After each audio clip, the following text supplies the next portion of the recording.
So your myelin, here's the thing about your myelin and why it's so important for really everything beyond just kind of what I've talked about.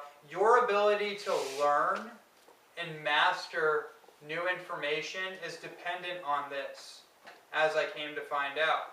For years, I have always known about the myelin sheath, which is influenced nutritionally by, if you want a quick desk reference for how to feed your myelin, it's going to be magnesium-rich foods.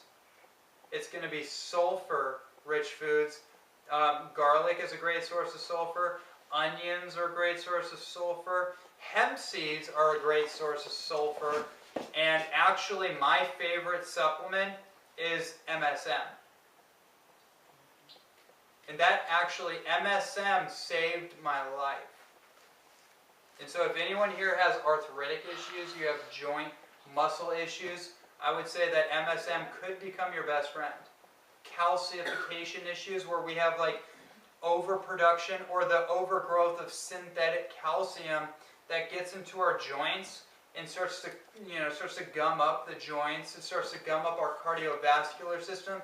They found out, Dr. Clapper, I think, he did a video called A Diet for All Reasons. This is an old thing, but I saw the video on YouTube, and it's showing the coronary heart scans. Another name for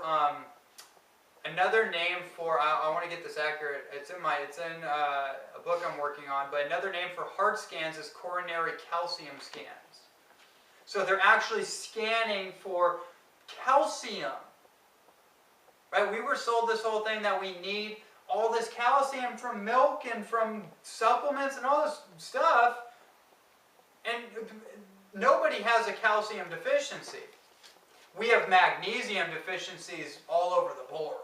Like 95% of the population is magnesium deficient. The number one mineral used by the human heart is magnesium, by the way.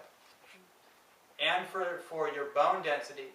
But calcium, now going back to this video that I saw, the consensus on this was that cholesterol, right? Cholesterol was causing heart plaquing, which turns out not to be true, actually. There's a lot of myths on cholesterol, which turns out to be kind of really myths. This is really, the science is now showing that cholesterol, 50% of people that have heart disease have normal cholesterol. So that's not really what we're talking about. What he found out was, when they did the scan, there was this pus coming out of their heart. And they found out it was calcium.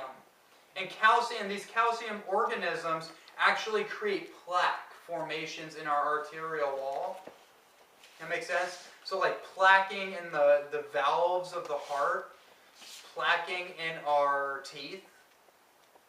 So there's these correlations. So calcium supplements, milk for your calcium, that's causing the problem. What you really want for your bones, for your calcium, is magnesium and silica.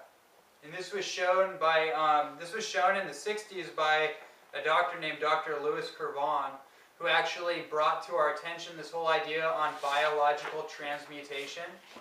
And what that means is that your body actually transmutes different elements into other elements.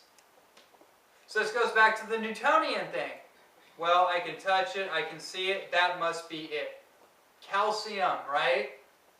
Your bones are made of calcium, therefore you need calcium for your bones. But it turns out that certain elements like magnesium, like silica, manganese can convert into iron.